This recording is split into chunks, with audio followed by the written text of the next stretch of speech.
નમસ્કાર, હું તો બોલેશમાં રોનક પટેલ આપનું સ્વાગત કરું છું। 23નું બજેટ, 24ની તૈયારી। બજેટને સરળ ભાષામાં સમજીએ પહેલાં એક નાના અમથા સમાચાર કહી દઉં। એબીપી અસ્મિતાએ જે મુહિમ શરૂ કરી હતી, કડક કાનૂન લાવવાની, પરીક્ષા જે પેપરો લીક થાય છે તે મુદ્દે તેની થોડા ઘણા અંશે પ્રારંભિક અસર થતી નજરે પડે છે। આજે કેબિનેટની બેઠક બાદ કાનૂન મંત્રી અને સરકારના પ્રવક્તા મંત્રી એવા ઋષિકેશભાઈ પટેલે જાહેરાત કરી છે કે ટૂંક સમયમાં નવો કાનૂન લવાશે। એ કાનૂન 3 મુદ્દાઓ પર હશે। એક તો પ્રેસ જોડે રિલેટેડ હશે, એટલે કે જે પ્રિન્ટિંગ પ્રેસ હશે, એજન્સી હશે, તેને લઈને હશે। બીજું વચોટિયા માટે હશે અને ત્રીજું ખરીદદાર માટે હશે। આશા રાખીએ કાનૂન બને, જેવી રીતે આજે મંત્રીશ્રીએ કહ્યું એ જ પ્રકારે વિધાનસભાના ફ્લોર ઉપર વાત થાય અને એ જ પ્રકારે કડક કાનૂન બને। હવે વાત આપણા ખિસ્સાની, આપણા બજેટની, આપણા દેશના બજેટની। સ્વાભાવિક રીતે જ આજનું બજેટ ચૂંટણીના વર્ષ શરૂ થાય એ પહેલાંનું બજેટ હતું। તમામને અપેક્ષા હતી કે બજેટ આ વખતે રૂડું રૂપાળું હશે, આવકારદાયક હશે, એ પ્રકારના રિએક્શન પણ આવ્યા। પરંતુ ખરેખર આ બજેટથી મારા તમારા ખિસ્સા ઉપર શું ફરક પડશે તે સરળ ભાષામાં સમજવું જરૂરી છે। તેનું રાજકીય મહત્ત્વ પણ સમજવું જરૂરી છે, કારણ કે ચૂંટણીનું વર્ષ શરૂ થઈ રહ્યું છે। આ ફાઇનાન્શિયલ યર પૂરું થશે 23-24, તુરંત લોકસભાની ચૂંટણી આવશે। સાથે જ અર્થશાસ્ત્રીઓ સાથે પણ વાત કરવી જરૂરી છે। શરૂઆત રાજકીયનું મહત્ત્વ શું છે એ જાણી લઈએ। મારી સાથે મનીષભાઈ જોડાયા છે, સાથે ભરતભાઈ ડાંગર પણ જોડાયા છે। મનીષભાઈ, 30 સેકન્ડમાં આ બજેટને કેવી રીતે વ્યાખ્યાયિત કરશો? કેન્દ્રનું બજેટ વાયદાનો વેપાર, દેશની જનતા સાથે છેતરપિંડી અને અસમાનતા વધારનારું એટલા માટે કહેવાય કે જે વાત 2014, 15, 16, 17 અને 17-18માં રૂરબનના નામે મોટી મોટી હેડલાઇનો બનાવીને કેન્દ્ર સરકારે જે વાતો કરી હતી, આજે આપણે જ્યારે 2023માં આ બજેટની વાત કરીએ તો ગામડા ભૂસીને ભારતને શહેરોનો ભાગ બનાવી દેવાનું જે નીતિ અપનાવવાનું કામ કર્યું છે, એના કારણે જે પૂજ્ય મહાત્મા ગાંધી કહેતા હતા કે ભારતનું જે હૃદય કહેવાય એ ગામડામાં વસે છે। આ દેશની અંદર સૌથી મોટામાં મોટી અસમાનતા વધારનારું આ બજેટ, જે બજેટમાં શિક્ષણ, આરોગ્ય, ખેતી અને મનરેગાની પૈસામાં નાણાંની સદંતર ઘટાડો કર્યો। જે મનરેગા ઐતિહાસિક યોજનાએ આપણને રૂરલ ઇકોનોમીને મજબૂત કરીને કોરોના કાળ જેવા મહામારીમાં બચાવ્યા હતા, એ મનરેગા યોજનામાં નાણાંનો ઘટાડો કરવામાં આવ્યો। શિક્ષણ અને આરોગ્ય, જે આપણે વિશ્વગુરુ બનવા માટેની વાતો વારંવાર કરે છે માનનીય પ્રધાનમંત્રી છે, એમાં જ્યારે શિક્ષણ અને આરોગ્યમાં ઘટાડો જોવા મળે છે। મને એમ લાગે છે કે આ એક્સક્લુઝિવ બજેટ છે, ઇન્ક્લુઝિવનેસ ક્યાંય દેખાતી નથી। આ માત્ર સીમિત લોકોને ફાયદો કરાવનારું છે। ભરતભાઈ, વાયદાનો વેપાર કે બજેટ? 30 સેકન્ડમાં આપનું રિએક્શન।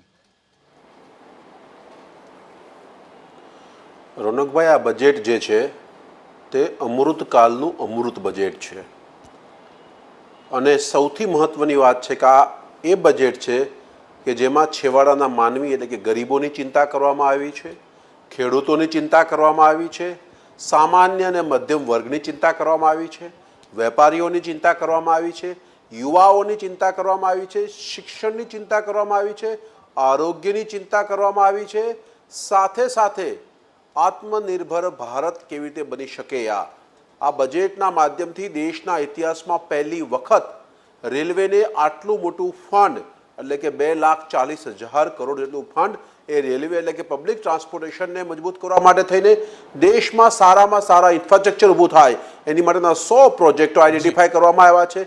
પીએમ ગતિશક્તિને તેજ આપવામાં આવ્યું છે।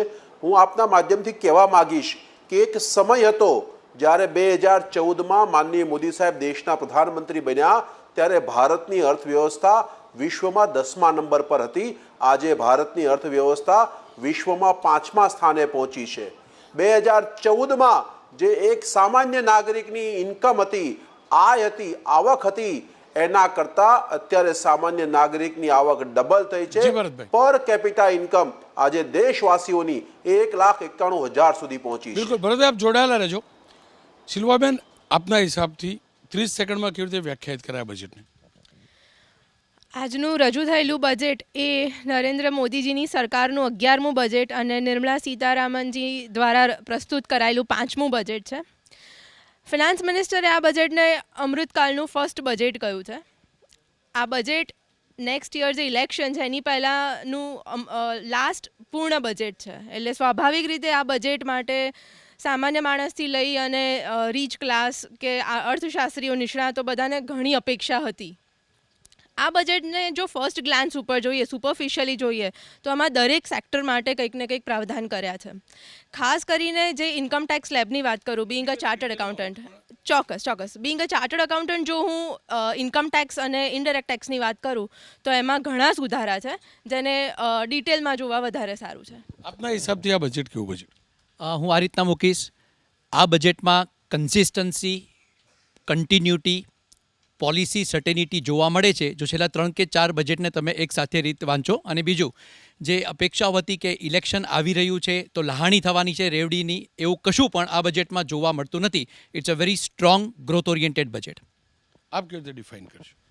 બિલકુલ, ઓવરઓલ જોવા જઈએ તો ભૂતકાળમાં મેં 2018માં પણ જ્યારે બજેટ આવ્યું ત્યારે તેને ક્રિટિસાઇઝ પણ કરેલું, પણ આ વખતે હું ખૂબ જ પ્રમાણિકપણે કહીશ કે આ વખતનું જે બજેટ છે તે ખૂબ જ શ્રેષ્ઠ ગણી શકાય, કારણ કે વિશ્વભરના જે ડેવલપ કન્ટ્રી છે તે મોંઘવારી સામે ઝઝૂમી રહ્યા છે, અને રશિયા અને યુક્રેનને લઈને જે પરિસ્થિતિ થઈ હતી તેની વચ્ચે પણ ખૂબ જ બેલેન્સ અને પોઝિટિવ બજેટ રજૂ કર્યું છે. તો ઓવરઓલ ખૂબ જ સારું બજેટ ગણી શકાય. પણ જયદેવભાઈ, શું કારણ રહ્યું કે જ્યારે બજેટ સ્પીચ ચાલતી હતી ત્યારે શેરબજાર જબરજસ્ત અપ હતું, સાજ પડતા એ જ લેવલ ઉપર આવી ગયું? એક સામાન્ય નાગરિક તરીકે અમારી સમજ એવી છે કે શેરબજાર અપ ગયું એનો મતલબ અર્થતંત્રને ગતિ આપતું બજેટ હશે, પણ કેમ એ ઊંચાઈ જાળવી ન શક્યું બજાર? બિલકુલ, બજેટ જ્યારે પૂર્ણ થયું ત્યારે એક સમય જે સેન્સેક્સ છે તે 1200 પોઈન્ટ પ્લસ હતો, અને બજાર બંધ થવાના અંતિમ 1 કલાક દરમિયાન એક પેનિક સેલિંગ જોવા મળ્યું, અને તેનું માત્ર મુખ્ય કારણ એક જ ગણી શકાય કે અદાણી સમૂહને લઈને જે ન્યૂઝ સ્પ્રેડ આઉટ થતા હતા તો તેની વચ્ચે એક ભયનું વાતાવરણ ઊભું થયું હતું, અને તેમાં અદાણી સમૂહના જે સ્ટોક છે તેમાં ખૂબ જ મોટું ધોવાણ થતું જોવા મળ્યું હતું, અને જે બેન્કોએ અદાણી ગ્રુપને ધિરાણ કર્યું છે તેવી બેન્કોના શેરોમાં પણ એક ધોવાણ થતું જોવા મળ્યું હતું. તો તેને લઈને બજારમાં ઘટાડો જોવા મળ્યો હતો, નહીં કે કોઈ ખરાબ બજેટના કારણે બજારમાં ધોવાણ થયું હોય. આપના હિસાબથી ઓવરઓલ આ બજેટ કેવું? બજેટ મારી દૃષ્ટિએ ખૂબ સારું છે, અને ખાસ કરીને જે આ ડિજિટલ ઇન્ફ્રાસ્ટ્રક્ચર એની જે જાહેરાત કરી છે, કૃષિ અંગેના આપના જે કાર્યક્રમો થકી આપની જે ફરિયાદો ખેડૂતો માટેની આપ રજૂ કરો છો, રાત્રે ખેડૂતને જવું પડે અને ખેડૂતને ઇનપુટ કોસ્ટ વધુ પડે, આ બધી જ ફરિયાદોનું સમાધાન આ પબ્લિક ઇન્ફ્રાસ્ટ્રક્ચર, ડિજિટલ ઇન્ફ્રાસ્ટ્રક્ચરમાં મળશે. એનું કારણ એવું છે કે એમાં સરકાર આર્ટિફિશિયલ ઇન્ટેલિજન્સનો ઉપયોગ કરવાની પણ વાત કરે છે, અને પ્લાન્ટને જ્યારે જરૂર હોય ત્યારે પાણી, ફર્ટિલાઇઝર અને બીજું બધું જેટલું જરૂર હોય એ પ્રમાણેનું જ મળે. તો મને લાગે છે કે ઇનપુટ કોસ્ટ ઘટાડવાના બદલે ઇનપુટના કન્ઝમ્પશન ઘટી જશે, અને જો આને સ્ટેક હોલ્ડરની સાથે રાખી અને આ ઇન્ફ્રાસ્ટ્રક્ચર પ્લેટફોર્મને જો મજબૂત કરે સરકાર, તો મને લાગે છે ખેડૂતોની આપની ઘણી ચિંતા ઘણા અંશે એનું સમાધાન થઈ શકશે.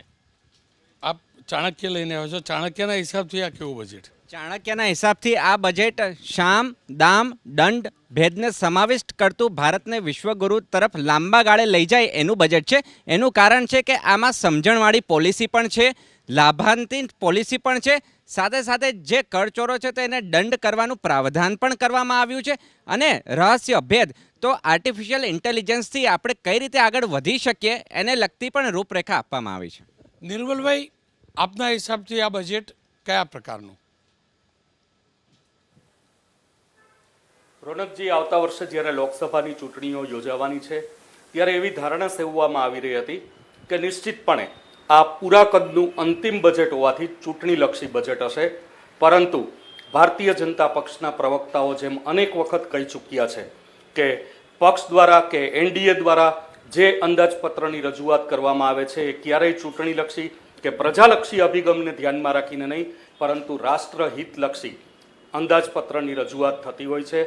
વધુ એક વખત એ વાત સાચી પડી રહી છે, રાષ્ટ્રનું હિત ધ્યાનમાં રાખીને, વ્યક્તિનું હિત બાજુએ રાખીને, રાષ્ટ્રહિતને પ્રાધાન્ય આપીને રજૂ કરવામાં આવેલું આ અંદાજપત્ર છે. નાણાકીય શિસ્તવાળું, ચુસ્ત કહી શકાય એવું આ અંદાજપત્ર. ખેર, આ તમામની વચ્ચે એક નોકરિયાત વર્ગ બહુ ઘણો મોટો વર્ગ છે અને પ્રમાણિક કરદાતા વર્ગ છે. તમામની આશા અપેક્ષા હતી કે ઇન્કમટેક્સના સ્લેબમાં ફેરફાર થાય.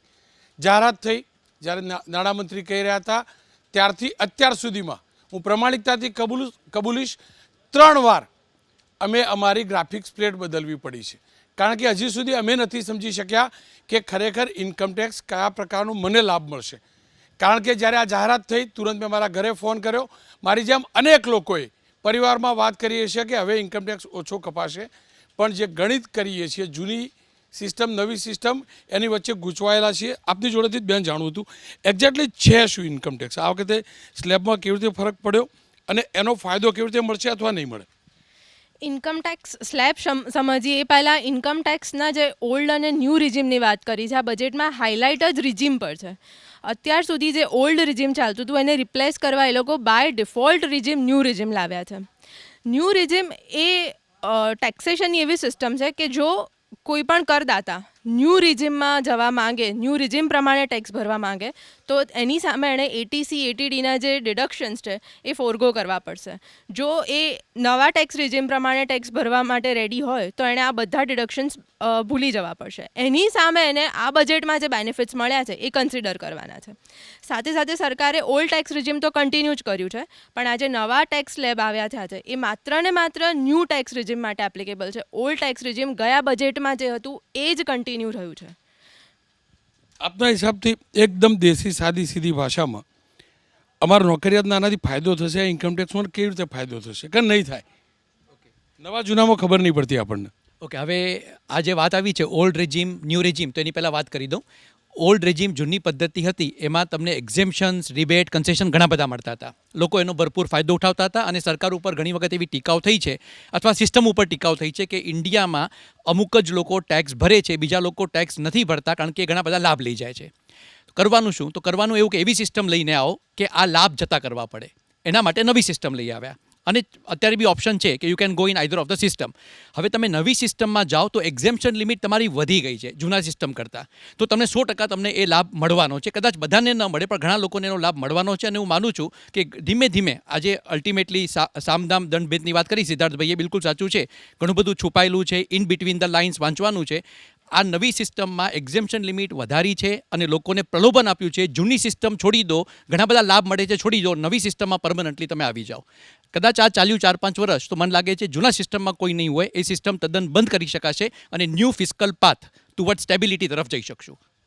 મારે એ જ સમજવું હતું. જો અમે એકદમ સાદા સીધા સરળ માણસ, અમારા સીએ કે ટેક્સ ભરાઈ જાય અને એડવાન્સમાં કપાઈ જાય એટલે જાજી ખબર નહીં પડતી આ જૂની સિસ્ટમ નવી. મને સીધું સમજાવો. મારો આ જે પણ સ્ટાફ છે કોઈનો 5 લાખ પગાર હશે, કોઈનો 10 હશે, કોઈનો 15 હશે, કોઈનો 20 હશે, એનો ફાયદો મળશે કે નહીં મળશે, તો કેટલો મળશે અને કેવી રીતે મળશે? આમાં કરદાતા જે નોકરિયાત વર્ગ છે એમને બહુ સામાન્ય ફાયદો થશે. એવું નથી કે all of the sudden great ફાયદો થશે, કારણ કે 3 લાખની જે બેઝિક એક્ઝેમ્પશન લિમિટ હતી, એટલે દાખલા તરીકે સીધી ભાષામાં મારી આવક 3,10,000 હોય તો શું મને ફાયદો થાય? તો હા થાય. પહેલાં 5 લાખ સુધીની તમારી આવક હોત તો 12,500નો ફાયદો થતો હતો. એ 5 લાખને વધારીને 7 લાખ કરવામાં આવી છે કે 7 લાખ સુધીની તમારી આવક હોય તો તમને સેક્શન 87માં રિબેટ મળે, એટલે કે કોઈ ટેક્સ ભરવાનો આવતો નથી. અને પછી જે હવે નવું કર્યું છે તો એમાં કરવેરાનું ડિસ્ટિંક્શન પાડી દીધું છે કે 5%, 10% અને એ રીતે.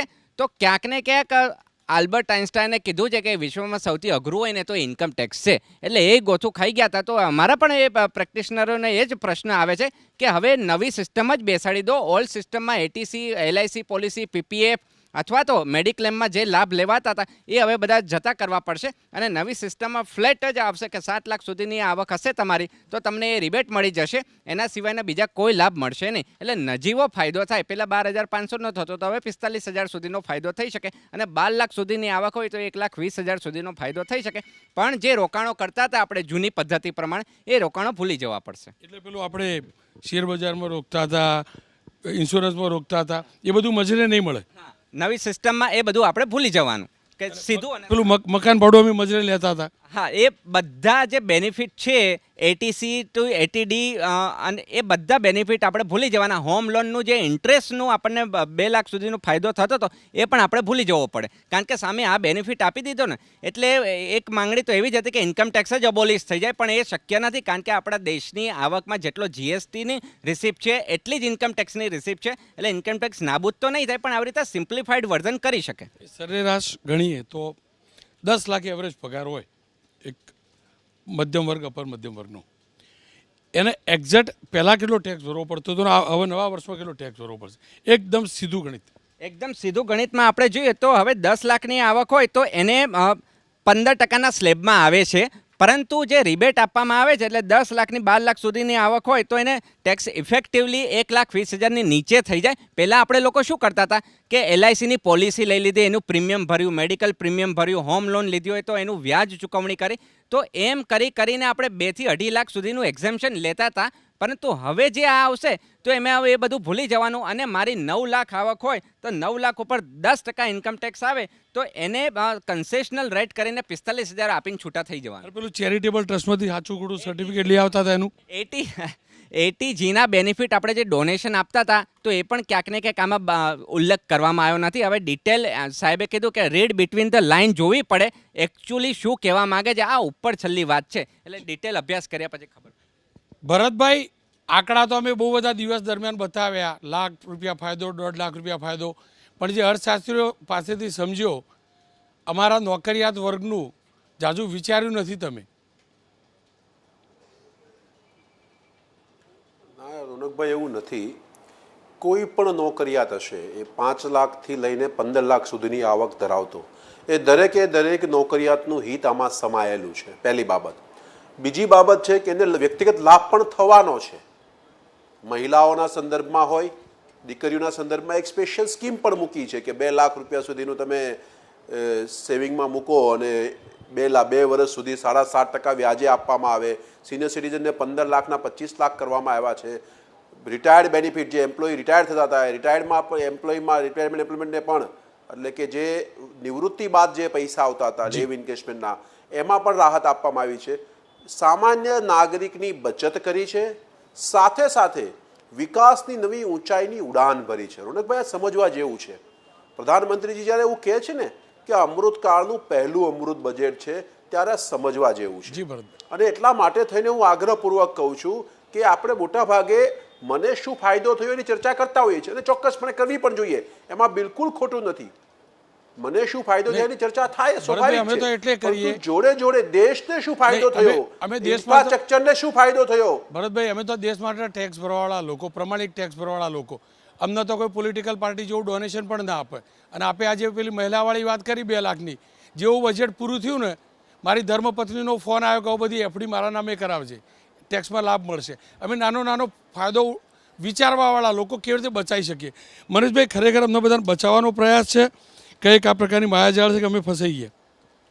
દેશમાં 75 વર્ષનું હોય અમૃતકાળ. હું કોંગ્રેસના સિનિયર પ્રવક્તાની સાથે સાથે આ દેશનો નાગરિક છું, હું પણ ટેક્સ પેયર છું. સવાલ રોનકભાઈ સમજવાનો એ છે કે એક તરફ આપણે એવી ગતિ કરવા માગીએ છીએ કે આપણે દેશની અંદર આગામી દિવસોની અંદર અમૃતકાળનું આ પહેલું બજેટ સારું લાગે, અમૃત જેવું સરસ લાગે. સવારે ઉઠે બાળકને મૂકવા જાય, ફી જોવો છે. શિક્ષણમાં તમે બજેટ ઘટાડી દીધું. આરોગ્યમાં તમારે કોરોનાની મહામારી જોઈ છે આપણી કેવી હાલત હતી, આપણે આરોગ્ય સેવાનું બજાવી દીધું. આપણે મનરેગાનું ઘટાડી દીધું. આપણે એમ કહીએ એક બાજુથી એગ્રીકલ્ચરનો મોટો ગ્રોથ લાવીને મોટું કરશું, પણ મેં જ્યારે અહીંયા આપણી આવતો હતો, અર્થશાસ્ત્ર મારો વિષય નથી, અને હું આ સરકારમાં જે મહાન અર્થશાસ્ત્રીઓ છે ઓક્સફર્ડના, બાબા રામદેવ ને રવિશંકરજીને, એવા અર્થશાસ્ત્રી મને ખબર પડે નહીં, પણ મને એટલી ખબર પડે જે આંકડા સરકારના છે.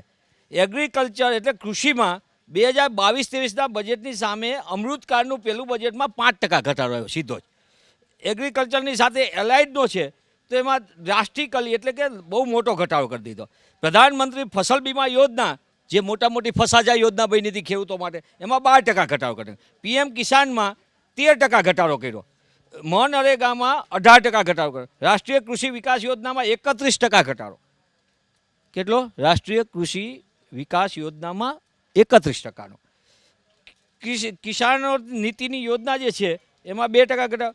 PSS, price support and market intervention, જે આપણે કહેતા હતા, એ સંપૂર્ણમાં ખલાસ જ કરી નાખી. એક તો મોંઘવારીનો માર 1 કલાક એટલે કે 60 મિનિટ, અને ઉપર બીજી 34 મિનિટ, 104 મિનિટ માનનીય મંત્રીશ્રી બોલ્યા, નાણામંત્રીશ્રી, એમને 104 મિનિટની અંદર એક વખત મોંઘવારીનો મોંઘ જ બોલ્યો, પ્રાઇઝ હાઇકનો. અને બીજી વાત છેલ્લી કે MSP માટે સંપૂર્ણ PM આશા કરીને હતું એ વાઇપ આઉટ કરી દીધું. સવાલ એ છે ન તમે કૃષિને કહો છો અને બીજી બાજુ એમ કહો છો દેશને આગળ લઈ જવાનો છે. તમે રૂરબનનો 4 વર્ષનો કન્સેપ્ટ તમે એને કબૂલ કરો છો. આદર્શ ગામની વાત અત્યારની stand up startup make in India એની વાતમાં સાઈડમાં રાખીને મૂકી દે. સૌથી મોટું બજેટ એક તરફ આપણે વિશ્વગુરુ બનવાની ટેકનોલોજીની વાત કરી, સાયન્સ એન્ડ ટેકનોલોજીના બજેટ અને એના PSUને સંપૂર્ણપણે સાઈડમાં કરી દેવામાં આવ્યું. એટલે આ બજેટ વિદ્યાર્થીથી લઈને વૈજ્ઞાનિકોને મુશ્કેલી કરતું છે, સામાન્ય નાગરિકથી લઈને તકલીફવાળા ભોગવતા. એટલે તમે એક તરફ 80 કરોડના માટેની વાહ કરો છો, ઓલાની કે 80 કરોડને આપીએ છીએ, પણ ફૂડ સિક્યુરિટી માટેની પરિસ્થિતિની અંદર ડાયમેન્શન તમે બદલી રહ્યા છો. ગરીબીને કાર્મિન્ટ દિવાલની પાછળ ધકેલવા માટે ગરીબોનું એક આખી દિવાલ ઊભી કરી છે જે ફેક્ચ્યુઅલી દેખાડવામાં આવે. અને એટલે જ હું કહું છું કે આ બજેટ મોંઘવારી અને બેરોજગારીની બાબતમાં સંપૂર્ણપણે એમનું એ નિરાશાજનક છે અને દેશમાં અસમાનતાનો તો સામનો કરે છે, પણ અસમાનતામાં વધારનારું આ બજેટ. આશીષભાઈ, આપ ખેડૂત તો બહુ બધી વાર સાંભળ્યું હતું. મનીષભાઈ તો કે ખેડૂત માટે કશું છે જ નહીં. ખેડૂત માટેની જે રોનકભાઈ પ્રાવધાન કર્યા છે, ખાસ કરીને વેરહાઉસિંગ માટેના અને એ બધાના, તો એમાં સરકારને મારું એક સૂચન એવું છે કે રાજ્ય અને દેશમાં ઘણા વેરહાઉસિંગ અને સ્ટોરેજ કેપેસિટી તો ઓલરેડી ઇન્સ્ટોલ છે જ. હવે એ જિયોગ્રાફિકલી એને એડવાન્ટેજ મળે તે રીતે એમાં નવા સેટઅપ કરવાની વાત છે. પણ આ જે સ્ટોરેજ કેપેસિટી છે તેનો જો ઉપયોગ આપણે ટેકનોલોજીના માધ્યમથી કરી શકીએ તો મને લાગે છે કે રાજ્ય સરકાર અને કેન્દ્ર સરકારના ઘણા બધા પૈસા બચશે. આજે આપણે એક હોટલનો રૂમ કરાવવો હોય તો પૂરા દેશમાં આપણને ગમે તે રીતે ઓનલાઈન આપણને એના ભાડાથી માંડી અને હોટલની માહિતી મળે છે. તો શા માટે એ ગોડાઉન સ્પેસની ન મળે? જો આ ટેકનોલોજીનો ઉપયોગ કરે તો મને લાગે છે કે રાજ્ય સરકાર અને કેન્દ્ર સરકારને ઘણા પૈસા બચશે એમાં. નિર્મલભાઈ, આપણી જોડેથી જાણવું હતું. જો શરૂઆત થઈ ત્યારથી હું પ્રયાસ મારા સ્વાર્થથી કરી રહ્યો છું. મારા જેવા 9 કરોડ ટેક્સ પેયર છે, ઇન્ડિવિજ્યુઅલ ટેક્સ પેયર, નોકરિયાત સહિતના. મારે એ જ સમજવું છે ખરેખર અમને ફાયદો થયો છે કે નહીં. રોનકભાઈ, અત્યારે નવા ટેક્સ રિજીમની સમગ્ર દેશમાં ચર્ચા ચાલી રહી છે. સૌને એમ છે કે ફાયદો છે. રૂપિયા 7 લાખની આવક કરમુક્ત છે. સ્પષ્ટતા કરું, રૂપિયા 7 લાખ સુધીની જ આવક જો હોય તો કરમુક્ત છે. રૂપિયા 7 લાખ અને 1ની આવક થઈ એટલે તમને જે 25,000નું રિબેટ મળે છે એનું ધોવાણ થઈ જશે અને તમારે નિયમિત સ્વરૂપનો વેરો ભરવો પડશે. જો તમારે આવકવેરામાં રાહત જોઈતી હોય તો તમારી આવક એક્ઝેક્ટલી 7 લાખ કે તેથી ઓછી હોવી જોઈએ. 7 લાખથી આવક વધી તો તમને કોઈ જ ફાયદો નથી. આશા છે રોનકભાઈ આપને આપના પ્રશ્નનો જવાબ મળી ગયો હશે. 7 લાખ પ્લસની કેટેગરીમાં છો, કોઈ વિશેષ રાહત નથી. સમજ પડી ગઈ કે 7 લાખને 25,000 પગાર થાય તો માલિકને કહેવાનું કે સાહેબ 6,99,999 આપશો, મારે 25,000 નથી જોતા. કદાચ એવું જ કહેવા માંગો છો તમે. એક્ઝેક્ટલી જી, આ તો જબરદસ્ત ગણિત કહેવાય. હા, એટલે હંમેશા અટપટું જ હોય છે. ઇન્કમટેક્સના પ્રાવધાન આપણે સમજીએ તો એ 100% અટપટું ગણિત છે. એટલે ક્યાંક ને ક્યાંક ઉત્સાહમાં લોકો ભૂલ કરી બેસતા હોય છે અને પછી જે પરિસ્થિતિ રોવાનો વારો આવે છે તો એનો કોઈ વિકલ્પ નથી રહેતો. પરંતુ આપણા અને સાથે ઇન્કમટેક્સમાં એ પણ મેડમશ્રીએ વાત કરી હતી કે સરળીકરણ કરવામાં આવે, પણ એ પણ મોટો ઇસ્યુ છે કે ITR 1 ભરવું, 2 ભરવું, 3 ભરવું, 4 નંબર કયા નંબરનું ફોર્મ ભરવું. તો એની બાંયધરી આપી છે કે આવનારા વર્ષોમાં એક જ form, 1 nation 1 tax 1 income tax return form. પણ એ ક્યારે આવશે સમય સાથે જોવાનું. અત્યારે તો મલ્ટિપલ ફોર્મ ચાલે છે, પણ સેલેરી ક્લાસ માટે જનરલી કોઈ બેનિફિટ ખાસ મહાનદશી હોતો નથી. એક આ મહિલા અને સિનિયર સિટીઝન માટે પણ કોઈ યોજનાની જાહેરાત થઈ, એક્ઝેક્ટલી એ છે શું, એનો ફાયદો કેવી રીતે મળે? મહિલા માટે જે સિનિયર યોજના જે છે પ્લસ સિનિયર સિટીઝન્સ માટેની બી જાહેરાત કરી છે, એનો લાભ સિનિયર સિટીઝન્સને તો બહુ મોટો થવાનો નથી, કારણ કે 10% પ્લસ આપણા જે પોપ્યુલેશન ગ્રુપમાં છે એમને થોડો ઘણો ફાયદો થશે. 90% people are below that senior citizen level. મહિલાની જે બચતની વાત છે કે મહિલાના ખાતાના નામે જો ડિપોઝિટ કરવામાં આવે તો 100% લાભ થશે. હવે આ કેમ કર્યું તો એનું એક છે વુમન એમ્પાવરમેન્ટ. 2014થી મોદી સરકારનું એક મંત્ર રહ્યું છે કે ફિમેલ એમ્પાવરમેન્ટ, વુમન એમ્પાવરમેન્ટ થવું જોઈએ, એમને વધારે પડતા અધિકારો આપવા જોઈએ જેથી કરીને ફેમિલીમાં સ્ટેબિલિટી પણ આવે અને જે જેન્ડર ડિસ્પેરિટી છે એ કોઈ હદે દૂર થાય. બેન, આપની જોડેથી જાણવું તો આનો મતલબ એવો સમજ્યો અને મારા સ્વાર્થથી વિચારું તો જે પણ હવે બચત થાય એ અથવા તો પત્નીના નામે કરું અથવા તો માના નામે કરું, અને માના નામે કરું તો સિનિયર સિટીઝનવાળો લાભ પણ મળે અને મહિલાવાળો પણ લાભ પણ મળે. એક્ઝેક્ટલી છે શું? મહિલા સન્માનપત્ર જે આજના બજેટમાં રજૂ કરાયું છે એની વાત કરીએ તો એમાં પણ કેપ છે. તમે એમાં 2 લાખથી વધારેની ડિપોઝિટ નહીં કરી શકો અને એ માત્ર 2 વર્ષ માટે જ થશે. 31 માર્ચ 2025 સુધી તમે એના પર ઇન્ટરેસ્ટ લઈ શકશો 7.5% રેટ ઉપર. માટે જે બચત કોના નામે કરવી એ વાત છે તો એમાં પણ એ લોકો એક લિમિટ લાવ્યા છે કે 2 લાખ સુધીનું આ ફિમેલના નામે તમે કરી શકશો. આપની જોડેથી જાણો તો એક્ઝેક્ટલી બજાર આવતીકાલે ફરીથી ખુલશે, શું સેન્ટિમેન્ટ હશે? કારણ કે ઘણી એવું સ્પષ્ટતા પણ થઈ ગઈ હશે.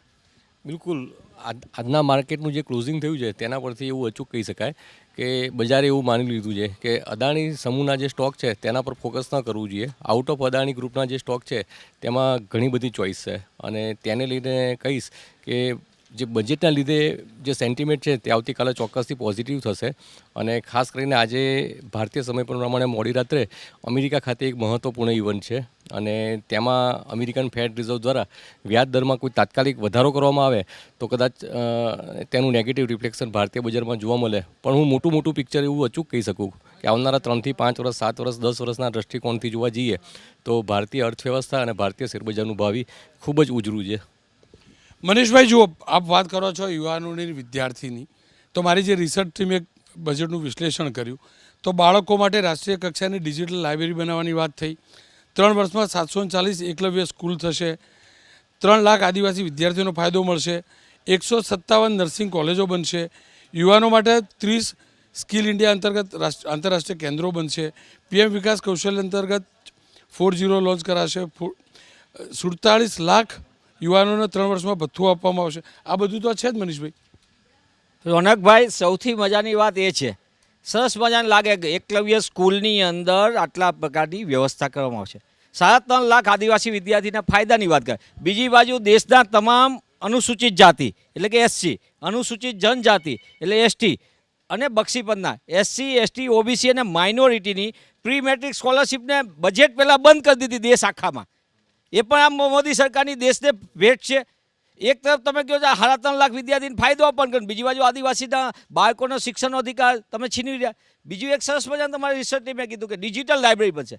ભાઈ, તમે છેલ્લા 5 વર્ષથી લાઇબ્રેરીને અપાતી ગ્રાન્ટ જ કેન્દ્ર સરકારે બંધ કરી દીધી. ગુજરાતમાં 15 વર્ષથી બંધ છે. લાઇબ્રેરીની ભરતી જ નથી. આપણે જ્યાં બેઠા છીએ હું ને બધા કહે છે. ત્રીજી વાત એક સરસ મજાની ભરતભાઈએ કીધી, મને બહુ ગમ્યું આખી વાત. ભરતભાઈએ એવું કીધું કે આ દેશની અંદર રેલવે માટેનું બહુ કર્યું. અને એક બીજું આ બજેટની અંદર સૌથી સારી વાત જો હોય ને તો 50 એરપોર્ટ બનાવે. પણ લખ્યું કદી આ બનાવીને કોને આપી દેશું?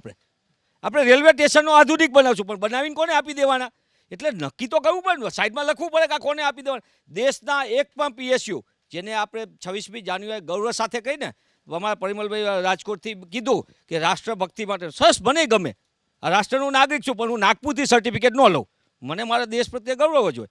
પણ એ દેશમાં મારે એ તો જાણવું પડે ને કે પહેલું તેજસ બન્યું હતું અને પંખ દેખાતું 26મી જાન દેખાય એ દેશમાં જ બન્યું હતું. મારે 75 વર્ષ પછી પૂછવાનું કે આ દેશમાં આત્મનિર્ભર થવાનો શબ્દ આ દેશની અંદરના જેટલા જ બનાવ્યું છે, મારામાં DRDOએ બનાવ્યું છે, એ વૈજ્ઞાનિકોની લેબોરેટરી બંધ કરી દીધી. તમે જે PSU છે અમારી Indian institute of science Bangalore, એને ભણવા માટેની સૌને ગર્વ હોય. ઇન્ડિયન ઇન્સ્ટિટ્યૂટ ઓફ અમારી મેનેજમેન્ટની, ઇકોનોમિક્સની મોટી સ્કૂલ, સ્ટેટિસ્ટિકની મોટી ઇન્સ્ટિટ્યૂટ, એને 1 રૂપિયાની ફાળો નથી આપ્યો છેલ્લા 4 વર્ષથી. તમે નેશનલ ઇન્સ્ટિટ્યૂટને કોલેપ્સ કરો છો અને બીજી બાજુ નવા એરપોર્ટ બને. ગમે સારું, પણ એરપોર્ટ કેવા આપશો કોને એનો જવાબ આપી દો. ક્યારેક વિરામ લઈશ. મનીષભાઈ જ્યારે આવ્યા ત્યારે એમ કહેતા હતા કે મને અર્થતંત્રની ખબર નથી પડતી. હવે મને સમજાઈ ગયું કે ભરતભાઈ હોય, મનીષભાઈ હોય કે બજેટ જાહેર તૈયાર કરવાવાળા નેતાઓ હોય, એ પ્રકારની માયાજાળ બનાવતા હોય છે જેની સમજ મારા તમારા જેવા નાગરિકોને ત્યારે જ આવે છે કે જેના ખિસ્સા ઉપર તેની અસર પડે છે. 23નું બજેટ, 24ની તૈયારી. આજે નાણામંત્રી કહી રહ્યા હતા કે આવક ડબલ થઈ છે અને ચર્ચા પણ એ વાતની થઈ. ત્યારે સવાલ એ છે કે શું જે આવક ડબલની વાત કરીએ છીએ એમાં સરકાર મારા ખેડૂતને ગણે છે ખરો? મારા ખેડૂતની આવક ડબલ થઈ છે ખરી? આજે જે જાહેરાતો થઈ કદાચ તેનાથી થશે ખરું? આશીષભાઈ, તમને શું લાગે છે જે પણ જાહેરાતો થઈ ખેતીલક્ષી, ખેડૂતને ખરેખર શું ફાયદો, કયા પ્રોજેક્ટથી ફાયદો? ખેડૂતને જે મારી અગાઉની વાતમાં પણ મેં જે આપને વાત કરી કે જે ડિજિટલ ઇન્ફ્રાસ્ટ્રક્ચર ઊભું કરવાની વાત છે, પણ ખેડૂતને એ ડિજિટલ ઇન્ફ્રાસ્ટ્રક્ચર કઈ રીતે એને ચલાવવું, એને સમજવું, અને એમાં વેરિયસ કમ્પોનન્ટ હશે. એમાં પ્રધાનમંત્રી ગતિશક્તિ સ્કીમનું એના આયોજન કઈ રીતે તૈયાર માલને માર્કેટમાં મોકલવાની વાત છે, એને માર્કેટ ઇન્ટેલિજન્સની વાત છે, એમાં સ્ટોરેજની વાત છે, એમાં હાર્વેસ્ટિંગની વાત છે, એમાં આર્ટિફિશિયલ ઇન્ટેલિજન્સની વાત છે, એમાં સોઈંગની વાત છે, એમાં ક્લાઇમેટ ચેન્જની વાત છે. આ બધા જ કમ્પોનન્ટનો એમાં સમાવેશ કરવો અને ત્યારબાદ એનો બુદ્ધિપૂર્વક એનો ઉપયોગ કરવો. એટલે આ એક બહુ મોટી ચેલેન્જ છે, અને જો એ ચેલેન્જ આપણે પાર કરીએ તો મને લાગે છે કે ખેડૂતોને એના એફર્ટ્સ ઓછા થશે અને એમાં ખેડૂતોની આવક પણ વધી શકે એમ છે. ખાસ કરીને જે આજની જે હાઈટેક હોર્ટિકલ્ચરની વાત હતી કે જેમાં ક્લીન પ્લાન્ટ પ્રોગ્રામની એક જાહેરાત કરી છે. આપણે જોઈએ કે મરચાં અને ગ્રેપ્સમાં 25થી માંડીને 35 વખત સ્પ્રે થાય છે રોનકભાઈ, અને that is very ઇન્જરિયસ through hour health. અને બધી સમજ હોવા છતાં બધા જ એનો ઉપયોગ કરીએ છીએ. તો આ જે સ્કીમ છે એના થકી જો એમાં 50થી 80% જેટલા પણ વાયરસના કારણે થતું નુકસાન ઓછું થાય અને સ્પ્રે ઓછા થાય તો મને લાગે છે ઓવરઓલ હેલ્થના ઘણા આપણને બેનિફિટ થશે એવું મારું માનવું છે. નિર્મલભાઈ, આપ જે વિસ્તારથી છો એ સૌરાષ્ટ્ર અને ખેતીનો સૌથી મોટો બેલ્ટ પણ એ છે, સાથે જ મત્સ્ય ઉદ્યોગ દરિયો એ બાજુ વધુ છે, એટલે સાથે જ મત્સ્ય ઉદ્યોગ પણ ત્યાં વધુ છે. આપ શું માનો છો, ખેડૂતો અને માછીમારો માટે ખરેખર આ બજેટમાં જે સાંભળ્યું છે એ પ્રકારે છે ખરું?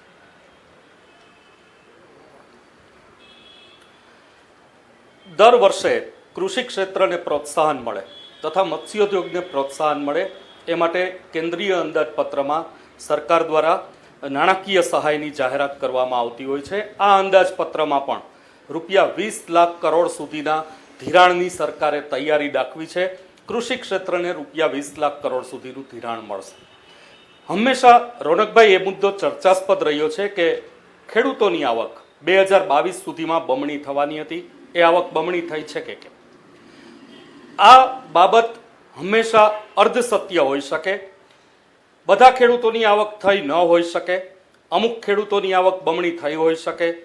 કૃષિને કારણે આવક બમણી થઈ છે કે કેમ એ પણ જોવું પડે.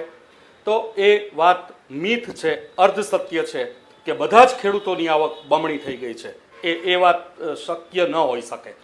ખેર, ઉદ્યોગની વાત કરી લઈએ, કારણ કે સૂક્ષ્મ અને લઘુ ઉદ્યોગ માટે તો ઘણું બધું હતું, પણ તમારા હિસાબથી કયા સેક્ટરનો આ બજેટમાં વધુ ફાયદો થશે? બિલકુલ, આજે જે બજેટ આવ્યું છે તેમાં સરકારનું જે મુખ્ય ફોકસ છે તે ઇન્ફ્રાસ્ટ્રક્ચર સેક્ટર ઉપર છે, અને ઇન્ફ્રાસ્ટ્રક્ચર પર ખૂબ જ મોટા પાયા પર બજેટની ફાળવણી કરી છે. તો હું તેને લઈને કહીશ કે આગામી સમયમાં જોવા જઈએ તો અન્ય એક સેક્ટર છે ડિફેન્સ સેક્ટર, કે જેમાં પણ ભારતને સ્વાવલંબી બનાવવા તરફ સરકાર પ્રયાસ કરી રહી છે. તો ખાસ કરીને આગામી સમયમાં જોવા જઈએ તો ડિફેન્સ સેક્ટર છે, કેપિટલ ગુડ સેક્ટર છે, હેવી એન્જિનિયરિંગ કંપનીઓ છે, આ તમામ સેક્ટરને મધ્યમથી લાંબા ગાળે ખૂબ જ સારો ફાયદો થશે, અને તેમની જે બેલેન્સ શીટ છે તે ઉત્તર ખૂબ જ મજબૂત બનતી જશે. થોડું ઘણું નિવેશ કરવું હોય, નોકરિયાત વર્ગ જોડે થોડા ઘણા રૂપિયા પડ્યા હોય, કાલ શેર લેવા હોય તો કયા સેક્ટરના લેવાય? બિલકુલ, ખાસ કરીને ડિફેન્સ અને capital good sector. Company specific પણ જોવા જઈએ તો જેમ કે L&T, સિમેન્સ, ABB, ક્યુમિન્સ એ ટાઈપની જે કંપનીઓ છે તેને આ બજેટથી ખૂબ જ સારો ફાયદો થશે, અને તેનું ભાવિ ખૂબ જ ઉજળું છે. તો ખાસ કરીને હું રોકાણકાર મિત્રોને કહીશ કે માત્ર સટ્ટાકીય પ્રવૃત્તિથી શેરબજારમાં ન આવવું જોઈએ, પણ મધ્યમથી લાંબા ગાળા માટે ભારતીય અર્થવ્યવસ્થાનું ભાવિ ખૂબ જ ઉજળું છે અને તેનો ફાયદો લેવો જોઈએ. તો ખાસ કરીને 5, 7, 10 વર્ષના દૃષ્ટિકોણથી રોકાણ કરવું હોય તો હાલમાં ભારતીય શેરબજારમાં ખૂબ સારા અવસર છે. કેમ કે ગ્રીન એનર્જીની પણ વાત થઈ, ઇલેક્ટ્રિકલ વ્હીકલ્સ માટે પણ ઘણી બધી વાતો થઈ. આપ શું માનો છો, જે ઇલેક્ટ્રિકલ વ્હીકલ્સ છે એ સેક્ટરને કેટલો ફાયદો થશે, અને ઓવરઓલ કયા ઉદ્યોગને વધુ ફાયદો? શું મોટા ઉદ્યોગોને ખરેખર ફાયદો છે, અને વાત આપણે નાના લઘુ ઉદ્યોગ કે સૂક્ષ્મ ઉદ્યોગની વાત કરીએ છીએ એને વધુ ફાયદો છે? આ બજેટમાં directly MSME micro small medium enterprise માટે પ્રાવધાનો આપેલા છે. For example credit guarantee scheme છે, એમાં સારું એવું રોકાણ 30 લાખ કરોડનું સરકારે MSME સેક્ટરને આપેલું છે. ડાયરેક્ટલી લાભ એમને થઈ રહ્યું છે. મોટા ઉદ્યોગોની વાત કરો તો બેનિફિટ ડાયરેક્ટ નથી પણ ઇનડાયરેક્ટ છે, કારણ કે ક્યાંક ને ક્યાંક ઇન્ફ્રાસ્ટ્રક્ચર ડેવલપમેન્ટના ફાયદા મોટા ઉદ્યોગોને મળતા હોય છે. પછી વાત આવે છે ઇલેક્ટ્રિક વ્હીકલ્સની, તો આ બજેટમાં પ્રથમ વખત સ્પેસિફિકલી મેન્શન છે ગ્રીન બજેટ વિશે. અને આ એવું નથી કે આ વર્ષે ચાલુ કરવામાં આવ્યું, છેલ્લા 3-4 વર્ષથી સરકારના પ્રયાસો આ પ્રમાણેના રહ્યા છે કે લોકો ધીમે ધીમે જે ફોસિલ ફ્યુઅલ્સ ઓપરેટેડ વ્હીકલ્સ છે એનો ત્યાગ કરે અને ઇલેક્ટ્રિક વ્હીકલ્સ તરફ જાય. 2 વ્હીલર તમે ઇલેક્ટ્રિક વ્હીકલ ખરીદો, 4 વ્હીલર ખરીદો તો એમાં સબસિડી તમને ખરીદ્યા પછી સાબિત કરો ખરીદ્યું છે, તમારા ખાતામાં 20,000 થી 50,000 રૂપિયા સબસિડી આવી જાય છે. મેન્યુફેક્ચરરને પણ સબસિડી મળી રહી છે. એક ટીકા કાયમ સરકારની આપણે કરતા હોઈએ છીએ કે ઇન્ટરનેશનલ લેવલ ઉપર ક્રૂડ ઓઇલ પ્રાઇસ ઘટ્યા છે, તો એનો લાભ પેટ્રોલના પ્રાઇસ ઓછા કરીને સરકાર કેમ નથી આપતી. તો મારું એવું માનવું છે કે કદાચ સરકારનું એવું હોય કે આ ભાવ જેમ છે તેમ જ રાખીએ, જેથી કરીને આપણે મોટાભાગના પબ્લિકને ડાયવર્ટ કરી શકાય from petrol diesel operated fuels to clean energy electric vehicles. બીજી બી વાત એક આપણે જોઈ હશે 2013-14થી કરીને ડીઝલ અને પેટ્રોલના ભાવમાં સારો એવો તફાવત રહ્યો હતો. ઇન્ડિયામાં ઘણા વર્ષોથી હતો. અને એક કારણ 1950s 1960sમાં હતું કે વી વર એગ્રીકલ્ચરલ કન્ટ્રી. 70% આપણી ઇન્કમ GDPમાંથી આવતી હતી, 75% લોકો એના ઉપર ખેતી ઉપર આવક માટે આધારિત હતા. અને સૌથી ઇમ્પોર્ટન્ટ એસેટ હતું ટ્રેક્ટર, ડીઝલથી ચાલતું હતું. તો ડીઝલની કિંમત આપણે જાણી જોઈને ખેડૂતોને લાભ આપવા માટે એમાં પોલિટિકલ એંગલ ન પણ હોય કર્યું હતું. પેટ્રોલ અને ડીઝલની વાત કરો તો diesel is more પોલ્યુટિંગ as compared to petrol. ધીમે ધીમે સરકારે પ્રયત્ન કર્યો કે બંને વચ્ચેના ભાવમાં તફાવત ઘટી જાય. એ ઘટવાથી અત્યારે એવું થયું છે કે લોકો વિચારે છે કે પેટ્રોલ ડ્રીવન એન્જિન હોય તેની લાઈફ લાંબી છે કમ્પેર્ડ ટુ ડીઝલ, જો બહુ લાંબુ ન ચલાવવું હોય. ધીમે ધીમે ડીઝલથી કરી શિફ્ટ પેટ્રોલ તરફ થયું છે અને પેટ્રોલથી થઈને હવે શિફ્ટ થવાનું છે ઇલેક્ટ્રિક વ્હીકલ્સ તરફ. સરકાર બહુ પ્રતિબદ્ધ છે કે 2070 સુધી નેટ ઝીરો એમિશન ગમે તેમ કરીને ઓબ્જેક્ટિવ અચીવ કરવું. બેન, આપના હિસાબથી ખરેખર કયા ઉદ્યોગને વધુ ફાયદો છે, લઘુ ઉદ્યોગ કે મહાકાય ઉદ્યોગોને? જે રીતે આગળ જણાવ્યું એ પ્રમાણે આ બજેટમાં MSME એ ફોકસમાં છે.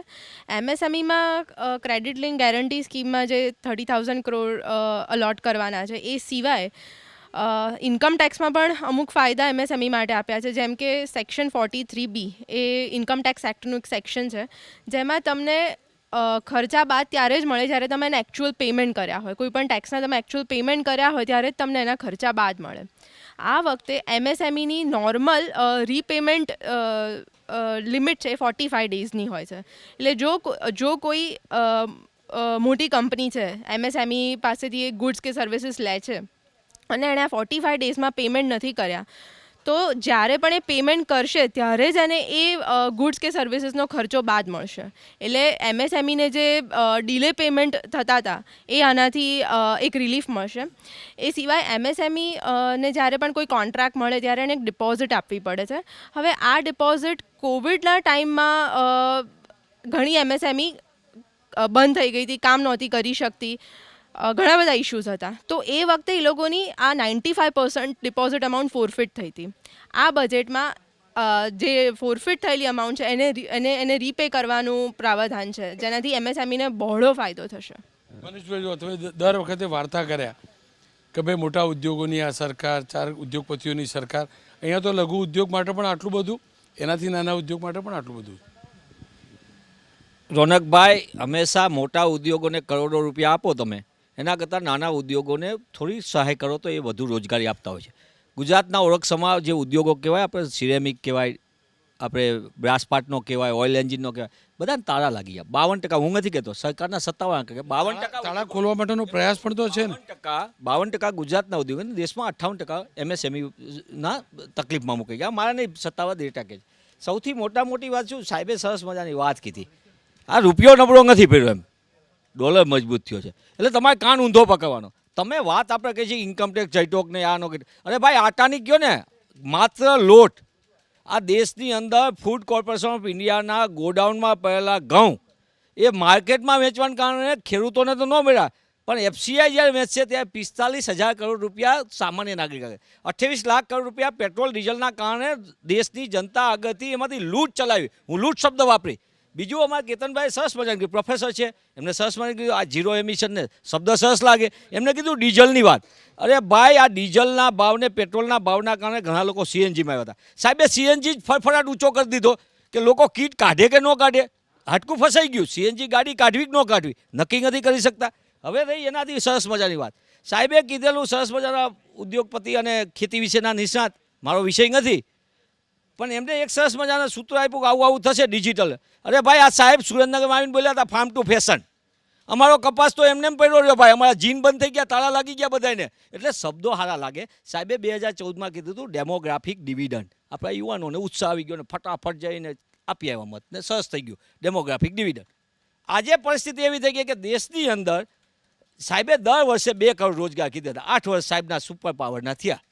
16 કરોડ રોજગાર તો આપણને એક બાજુ છે. 13.5 કરોડ મારા ડેટા નથી કરે, CMIના ડેટા કે છે, centre for monitoring Indian economy, અને 13.5 કરોડ લોકોના રોજગાર છીનવાના. નવી નોકરીની તો વાત જ જવા દો. આ પરિસ્થિતિની અંદર આખા દેશની અંદર નથી મોંઘવારીનો મોં બોલ્યા, બેરોજગારીની કોઈ વાત નથી. નવું બધું મળશે, બધું નવું મળશે. ક્યારે? 2070માં. ત્યાં લગી તમે જીવશો કે નહીં. એટલે સાહેબે છેલ્લી વાત સાહેબે વાત કરી છે એ ઇઝ ઓફ ડુઈંગ બિઝનેસ, અને કોંગ્રેસ વાત કરે છે ઇઝ ઓફ લિવિંગ. અમે જીવતા રહીશું તો ભોગવશું ને એવું અમૃત. ભરતભાઈ, હવે તમે મને બચાવી લો. જો આખો દિવસ સમાચારમાં આ જ ચાલ્યું કે રૂપાળું બજેટ, સારું બજેટ, હું પણ એવું જ સમજી લઉં. મનીષભાઈએ મને અટવાયો. હવે જો હું સારું કરીશ તો આજ મનીષભાઈ એમ કહેશે કે આ કમળિયો થઈ ગયો, ભાજપીયો થઈ ગયો. એક્ઝેક્ટનો જવાબ આપી દો તમે. રોનકભાઈ, એક તો છે ને જેમ બજેટમાં છેવાડાના માનવીની ચિંતા થઈ છે ને એમ ડિબેટમાં પણ આમ દૂર બેઠેલાની પણ ચિંતા થાય. કારણ કે મનીષભાઈ 3 વાર આવે અને ભરતભાઈ 1 વાર જવાબ આપવા આવે, એટલે થોડો સમય પૂરતો આપજો. હું તમને એક બાબતનો જવાબ આપીશ. પહેલો મુદ્દો, એમણે એવું કહ્યું કે એગ્રીકલ્ચર માટે કશું નથી. હું એમને કહું 2015-16ની અંદર કૃષિ ધિરાણ એટલે કૃષિ સેક્ટરની ઉપર ક્રેડિટ એ 85 લાખ કરોડની હતી. આજે 186 લાખ કરોડનું ક્રેડિટ એગ્રીકલ્ચર સેક્ટરને આપવામાં આવી છે. પહેલી વખત પશુપાલકો માટે 20 લાખ કરોડની જોગવાઈ કરવામાં આવી છે. પહેલી વખત હોર્ટિકલ્ચર માટે થઈને ભારત સરકાર દ્વારા સ્પેશિયલ જોગવાઈ કરવામાં આવી છે. આપણે બધાએ હમણાં ઘણા બધા લોકોએ બધાએ અલગ અલગ ફૂડ ફેસ્ટિવલ જોયા હશે, અને સ્પેશિયલ મિલેટ માટેનો festival Shri Anna scheme launch કરવાનું કામ માનનીય પ્રધાનમંત્રીજીએ કર્યું છે. અને હું બીજી વાત કરું છું, એ ઘણા બધા મુદ્દાઓની ચર્ચા થઈ છે, એટલે હું ખાલી આંકડા કહું છું. એમણે કીધું શિક્ષણમાં ઘટાડો થયો છે. 2019માં કુલ બજેટની ટકાવારી 2.3% એજ્યુકેશનમાં હતું. આજે એમાં વધારો થઈને 2.4 થયું છે. આ પર્સન્ટેજ હું કહું છું ત્યારે બજેટ સાઇઝ પણ જોવી જોઈએ. ગયા વર્ષે 40 લાખ કરોડ હતું, આ વખતે બજેટનું ટોટલ 45 લાખ કરોડ સુધી પહોંચ્યું છે. કહેવાનો ભાવ એ છે, હું આંકડાકીય ટૂંકમાં માહિતી આપું કે પ્રધાનમંત્રી આવાસ યોજના અંતર્ગત જે ગરીબોને, જે ખેડૂતોને જે મકાન મળે છે, એ મકાન પાછળ પહેલાં 48,000 કરોડ હતા. આ બજેટમાં 79,000 કરોડની જોગવાઈ કરવામાં આવી છે. 66% વધારો માત્ર પ્રધાનમંત્રી આવાસ યોજના અંતર્ગત કરવામાં આવ્યો છે. જલ જીવન મિશન એટલે કે નળથી જળ લોકોને મળે તે માટે થઈને પહેલાં 60,000 કરોડની જોગવાઈ હતી. આ વખતે 70,000 કરોડની જોગવાઈ કરવામાં આવી છે. એ ફાર્માસ્યુટિકલ સેક્ટર હોય કે પછી એકલવ્ય સ્કૂલના સંદર્ભમાં તમે ઉલ્લેખ કર્યો, એમાં હું વધારે જતો નથી. બીજો એક ઉલ્લેખ અહીંયાથી એવો થયો કે ભાઈ આ ઘટાડો કરવામાં આવ્યો છે. હું એમને કહી દેવા માગું છું કે ઇન્ફ્રાસ્ટ્રક્ચરની અંદર એવો મોટો ઐતિહાસિક ધરખમ વિકાસ થશે, એની પાછળનું કારણ છે કે 2015માં ટોટલ 2.5 લાખ કરોડ માત્ર એક કેપિટલ બજેટના કેપિટલ પહેલામાં ઉપયોગમાં આવતો હતો ડેવલપમેન્ટ માટે થઈને. આજે 10 લાખ કરોડ ટોટલ કેપિટલ 10 લાખ કરોડ રૂપિયા જે છે એ વિકાસની અંદર વપરાવાના છે.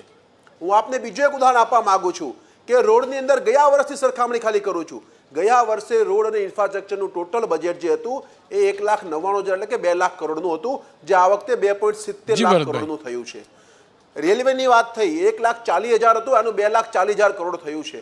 આ બધું એટલા માટે ઉલ્લેખ કરું છું કે જે આંકડા વધે છે ને, ઇન્ફ્રાસ્ટ્રક્ચરની અંદર અસંખ્ય યુવાઓને રોજગારી મળવાની છે, અસંખ્ય યુવાઓને રોજગારીની તકો ઊભી થવાની છે.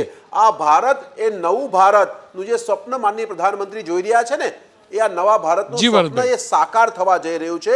અને એટલા જ માટે હું કહું છું કે આ ભારતમાં 9 કરોડ 9.5 કરોડ લોકોને ગેસથી કનેક્શન, એલપીજી કનેક્શન આપવાનું કામ હોય, જી 9 ભરતભાઈ, કરોડ સમયનો- લોકોને નળથી જળ સમયનો આપવાનું અભાવ કામ છે હોય, ભરતભાઈ. 11 કરોડ લોકોને શૌચાલય આપવાનું કામ હોય અને 2.5 લાખ કરોડને, હું આ ફરીવાર એક આંકડો બોલી દઉં રોનકભાઈ, પછી આપ પૂરું કરો તમ તારે. 2.5 લાખ કરોડ એટલે કે 2.2 લાખ કરોડ રૂપિયા ખેડૂતોના ખાતામાં સીધા ટ્રાન્સફર કરવાનું કોઈ કામ કર્યું હોય તો માનનીય પ્રધાનમંત્રી મોદી સાહેબે જી કર્યું છે, ભરતભાઈ. ભારતીય જનતા પાર્ટીની ભારત સરકારે કર્યું છે. 220 કરોડ કોવિડ વેક્સિન આપવાનું કામ કર્યું છે. જી. આવું એટલા માટે ઉલ્લેખ કરું છું, જે લોકો અહીંયા બિલકુલ. આવીને ટીવી ડિબેટમાં જી, આવીને જી. બોલતા હોય છે એમને ધ્યાનમાં બિલકુલ, રહે ભરતભાઈ. કે ઇન્ફ્રાસ્ટ્રક્ચર હોય, ઇન્ક્લુઝિવ ડેવલપમેન્ટ હોય કે લાસ્ટ માઇલ કનેક્ટિવિટી ભરતભાઈ, હોય, સમયનો આ અભાવ છે. બધામાં અદ્ભુત કામ માનનીય પ્રધાનમંત્રીના જી. નેતૃત્વમાં થઈ રહ્યું છે. જી જી આપના હિસાબથી આ બજેટને 10માંથી કેટલા માર્ક?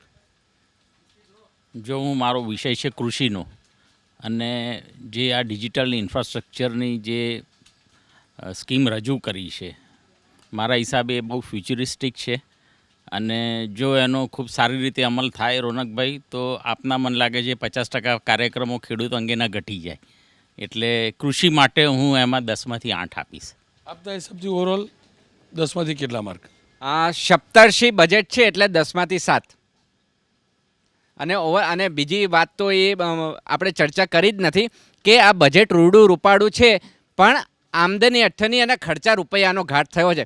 45 લાખ કરોડનું બજેટ છે. ગઈ વખતે 40 લાખ કરોડનું હતું, તો ખૂબ સારું થયું, પરંતુ એમાંથી આવક 25 લાખ કરોડથી ઓછી આવક છે, અને બીજું આપણે દેવું લીધું છે. 10માંથી કેટલા માર્ક? ઓવરઓલ હું 8 માર્ક આપીશ. એક બે એવા સેક્ટર્સ છે જ્યાં નિરાશ થયેલા છીએ. એજ્યુકેશન અને સ્કિલ ડેવલપમેન્ટમાં હજી જોઈએ એટલો જીડીપીમાં જે વધારો થવો જોઈએ એલોકેશનમાં, એ થયેલો નથી. અને બેન્ક્સ, પબ્લિક સેક્ટર બેન્ક્સનું ખાનગીકરણની વાત લાસ્ટ બજેટમાં હતી, એ કોઈ મુદ્દાનો આજે ઉલ્લેખ થયો નથી. નિર્મલભાઈ, 10માંથી કેટલા માર્ક આ બજેટને? 10માંથી 7 માર્ક્સ. 3 માર્ક ક્યાં કાપ્યા તમે? સ્વાભાવિક છે કે રાજકોષીય ખાધ 6.4% રહેવાની છે. પબ્લિક બોરોઈંગ્સ, જે બહુ જોખમી બાબત કહેવાય, જેના ઉપર બહુ વિશેષ ધ્યાન આપવામાં કે એ મુદ્દો ઉપસાવવામાં નથી આવ્યો, પણ હકીકતે એ ખાત 6.4% તો જ હશે જો પબ્લિક બોરોઈંગ્સ 16 લાખ કરોડ રૂપિયાનું લેવામાં આવે. આ બાબતનો કોઈ વિશેષ ઉલ્લેખ કરવામાં નથી આવ્યો. રોનકભાઈ, આ ખરેખર બજેટના દ્રષ્ટિકોણથી નેગેટિવ બાબત કહી શકાય. 10માંથી કેટલા માર્ક અને કેમ? બિલકુલ ઓવરઓલ જોવા જઈએ તો દુનિયાના જે ટોપ 30 જે રાષ્ટ્રો છે, તો તેની સરખામણીમાં અને હાલની જે વૈશ્વિક પરિસ્થિતિ છે તેને અનુલક્ષીને ખૂબ જ બેલેન્સ અને પોઝિટિવ બજેટ રજૂ કરવામાં આવ્યું ગણાય. ખાસ કરીને આપણે કદાચ ક્રિટિસાઇઝ કરતા હોઈએ તો દુનિયાના અન્ય રાષ્ટ્રોની જે શું પરિસ્થિતિ છે તેના ઉપર પણ લોકોએ ફોકસ આપવું જોઈએ. તો તેની તુલનામાં ઘણું બેલેન્સ અને પોઝિટિવ બજેટ ગણી શકાય, અને હું 10માંથી 9 માર્ક્સ આપીશ. 10માંથી કેટલા માર્ક? પ્રોગ્રેસિવ બજેટ કહી શકાય આજનું બજેટ. 25 વર્ષનો રોડમેપ આ બજેટમાં બતાવવામાં આવ્યો છે. એક બેલેન્સ બજેટ છે, ચૂંટણીલક્ષી બજેટ ના કહી શકાય, માટે 8 માર્ક્સ 10માંથી. મનીષભાઈ, 10માંથી કેટલા માર્ક? 644 વિલંબમાં પડેલા પ્રોજેક્ટો, 21 લાખ કરોડ રૂપિયાનો એનો ખર્ચ વધારો, અને દેશ ઉપર 200 લાખ કરોડ રૂપિયાનું દેવું, આ દેવું વધારવું, પોતાના મિત્રોને મદદ કરતા, એટલે આની ઉપર પણ હિડનબર્ગે એક રિપોર્ટ કરવો પડશે કે 10માંથી કેટલા માર્ક? આમાં ગણિત જ નથી ગોઠવાય એવું ક્યાંય. પૈસા ભેગા જ કેવી રીતે થાય સાહેબનું? ભરતભાઈ, 10માંથી કેટલા માર્ક?